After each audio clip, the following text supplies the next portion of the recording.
Valve officially announced it. The Steam controller is coming May 4th at 10 a.m. Pacific time for $99. This guy? Oh, this is the decade-old Steam controller. Not to be confused with next week's Steam controller. This is still called the Steam controller. The new one is also called the Steam controller. If Valve wants to be the Apple of PC gaming, I'd say they nailed it with the new iPad level of Steam controlling. Anyway, I bought one of these at launch a decade ago, and it's mostly been decoration ever since. I wanted to like it more than I actually did. Back then, I was a keyboard and mouse player almost exclusively, and the original had no proper second joystick, and it just never quite stuck for me, even though I absolutely adored the trackpads. However, my habits have changed a lot since then. Today I want to talk about what this thing actually is and whether $99 is the right call for Valve. I've had all weekend with the leaks to land somewhere on that. And then there's the Steam machine and the Steam frame situation, because there's real news in the background that changes my price predictions just a little bit. And we have to address the controller bundle that Valve seems to be no longer talking about. If you're new to this channel, welcome. If you could give me a like and a subscribe, you'd get more content similar to this. I do have a full-time job, so obviously I'm a little bit more delayed than full-time YouTubers. I just do this as a hobby because I absolutely love talking about this hardware. If you're interested in supporting me, I do have some membership tiers on my channel that, allow you to support me a little extra if you're so inclined. Either way, with the intro out of the way, let's dig in. Let's talk about what the Steam Controller 2 is all about. Sorry, Valve, but I don't know if I can just call it the Steam controller. I think it would probably be a little silly for me to dig into the nitty-gritties on the hardware side of things, because there are so many other YouTubers that are much more inclined and they have the resources to actually do some of the testing on that. I'll just mention some of the key highlights of it. One thing that has been highlighted a lot is the TMR thumbsticks. Personally, I have never actually encountered any joystick drift on anything other than my original Nintendo Switch Joy-Cons, and that was because I didn't really treat it very well. But knowing that these thumbsticks are effectively immune to that is a huge reassurance. The TMR thumbsticks should last the better part of a decade, if not longer. Beyond that, this has everything that a Steam Deck has in standalone controller. There's a 6-axis gyro, capacitive sensors on the thumbstick tops and on the grip bottoms, 4 rear buttons, and a D-pad. And Valve has confirmed that they're once again going to partner with iFixit after launch for repairs. So one of the reasons that my original Steam controller has lived on my desk for years is because moving it between my setups has been incredibly annoying. Repairing it when switching to a different machine is just enough friction that I just never really bothered. 2 different setups, and I've always just kind of had to choose which one I wanted the Steam controller with. I'm sure there's probably a simple way to mash a button cord and repair with the new setup, but I just don't think it's worth the time, especially since the OG was such a trade-off to use anyway for a lot of games. The new Steam controller has something that they have affectionately internally named the Chongle. I think it's a great name. I think it officially called the Steam controller Puck or something like that. That Puck is both a 2.4 gigahertz wireless receiver and a magnetic charging station. Plug it into your PC via the included cable and press the Steam button, and the controller will automatically connect with it. There's no pairing process. To charge, you just set it on the Puck and it will snap magnetically in place. Now, I don't know if this actually supports pairing via connecting to a new Puck, but if it does, this is going to be an absolute game changer for multi-device setups. Valve states that up to 4 controllers can connect per Puck, and the individual controller supports multiple wireless pairing slots. So, theoretically, if you have 2 Pucks in 2 rooms, you should be able to switch between them. I'm hoping just slapping the controller onto the new Puck will auto-connect to it. One thing I have been trying to find out online is if third-party controllers can even connect to the Puck. I assume they probably can't, but it would be worth knowing. I wouldn't put it past Valve to offer this at some point in the future, since they tend to be the GOAT in that regard. But if it technologically can't support it, it won't be a deal breaker for me at all. But maybe it would be for someone who owns a lot of controllers and only wants one Steam controller. Who knows? Could be a standout feature. But I mentioned this before, and I'm especially excited because I've been losing my mind a little bit. My wife and I don't have a proper living room setup yet. We're waiting on the Steam machine for that. What we have right now is a docked Steam Deck in the bedroom, which is a budget version of what the future setup will end up being. There's limited power with some serious trade-offs. One of those major trade-offs has just been the lack of a Steam Deck controller configuration to play it on. which obviously Steam Controller 2 fixes. And it works for us because of the trackpads. Every first-person game, every top-down game, anything where you're aiming a bow or some kind of weapon, a cursor strategy game even, most of what me and my wife play together, the trackpads unlock for us. And I don't think I could ever put it better than Dave 2D did in his review of the Steam controller. He said he was a lifelong mouse and keyboard warrior, and he'd never done a dedicated controller video in 10 plus years on YouTube. And he called the trackpads the defining feature of Steam Controller 2, the thing that makes mouse-first games actually playable from the couch. And it's all because of muscle memory.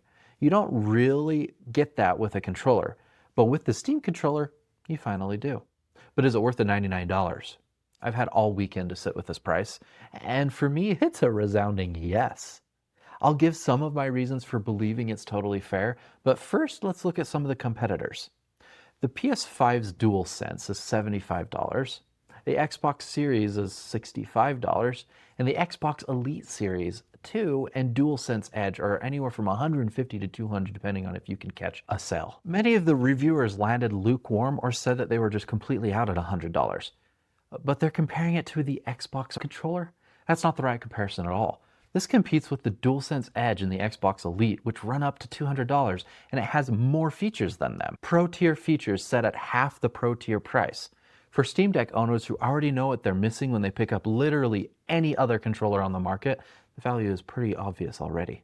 With iFixit replacement parts confirmed and a battery that can easily be popped out with a screwdriver, the per year cost on a $99 controller that lasts a decade or more looks different than a $65 controller you replace in 2 years. I am beyond excited for it. But what about the whole Steam Machine bundle? The controller was announced the other day without any announcement for the Steam Machine or Steam Frame, and I want to be honest about what I think that means. Valve committed to first half 2026 for all three products. The controller is out, but the machine and frame have no confirmed date or price, and half one is not far off from ending. By the time people get their controllers, Valve has less than a month and a half. I don't know how they're going to do it, so I assume that means that the machine and frame are indeed delayed. Obviously, we won't know until Valve actually directly comes out and says they have been delayed, but I think it's now undeniable they probably are. And one thing that I noticed this time around is that the Steam controller marketing material is no longer showing a Steam Machine at all. Maybe I missed it on their store page, but I'm not the only one who's mentioned this. I've been seeing some comments online buzzing about that, and I've gotten a little afraid of what that means for the little device that models back there. Obviously, I think it's still coming, but it's going to be worth talking about at some point. Sadly, as Bradley spotted something again in the Steam backend. He said Valve just added a bunch of packages to the Steam Machine and Steam Frame apps. Usually they stage different hardware SKUs, including different power cables required for different regions, for purchase this way. Info on them is definitely coming soon after the controller launch. Valve staging regional SKUs is the same pre-launch infrastructure work that happened before the purchase window opens. It's not something that you do for a product you're going to push to the next year. The Steam controller itself had some small amount of it before it was announced on Monday. I've been seeing a lot of people concerned about the Steam controller's pricing being a bad omen for the Steam Machine and Frame, which is silly since we've already covered that the controller is pretty great value for what feature set you get. That said, for those concerned about what things mean for the Steam Machine, I'm to understand that Valve is getting closer to confirming everything. They've been going back and forth internally on pricing and whether they would be willing to take a loss on the cost, at least in the short term. It's unclear what decision has been made, but the internal belief is that an announcement on a release is getting closer. Mike Straw from Insider Gaming said that. Obviously, it's a very interesting thing that Valve is going on about with regards to the subsidizing debate, and they're doing it once again internally. We all know their stated position in November was that there was going to be no subsidization, that they were not going to take a hit on the hardware. But with internal debate coming back up again and that being leaked, that means that they're tracking community pricing extremely closely, especially around our anxiety. Their hardware philosophy has been rather consistent, but it coming back onto the table really does tell you something. Personally, I don't think that they will end up taking that big of a hit on it. I think they're a lot more likely to just wait the market a little bit longer until they hit the price that's right for the device and the marketplace. Sadly, Bradley has also seen Valve's internal pricing targets before and after RAM prices spiked. Steam Machine is the most affected, and the Frame is not as bad.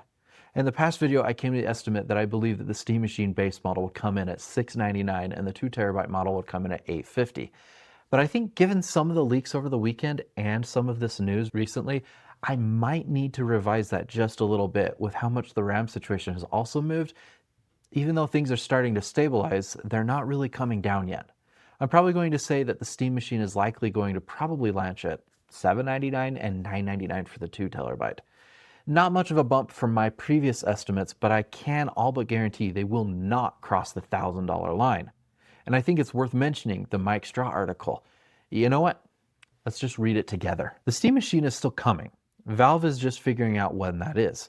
Announced back in November of 2025, the Steam Machine is geared towards bringing the Steam ecosystem into the living room. It's not the first time it's been attempted, but it's the first time that Valve is putting out a first-party device to do so.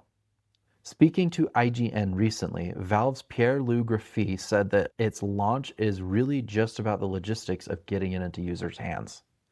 Notice that they're not really talking about the RAM itself being too expensive. He's identifying the logistics, which means how much of it they're able to acquire and ship at a given time. They recognize that there is a lot of demand for the Steam Machine. I think this comment betrays just a little bit that Valve was a little surprised at just how much people want the Steam Machine. They are worried about getting enough in supply in order to get into users' hands, and honestly, I'd say that's fair. I would rather wait with a little to no information than be stuck on a backorder list for months on end. I might be in the minority on that one, but who knows? Back to Mike Straw. As I reported in the past, the big thing with Valve is figuring out how much, if any at all, they'd be willing to lose on the Steam Machine launch. The original goal was to always keep it under $800 and release it by now, but it's unclear if that remained the case as component costs rose while supply became less. Some have speculated it could still cost around as little as $750 or as much as $1,000. Again, though, that's all speculation at this point. I think it's really interesting to note that they wanted to keep it under $800. Are they just talking about the base model alone, and then the 2TB version is over the $800 mark? Or is it like the 2TB model is the $800 and they're planning on releasing the base model much cheaper? I know Linus Tech Tips and a couple other YouTubers are very adamant that Valve should launch the Steam Machine at between a $500 and $600 price point. Personally, I don't think that's very realistic given the amount of research and development and market conditions that we currently have.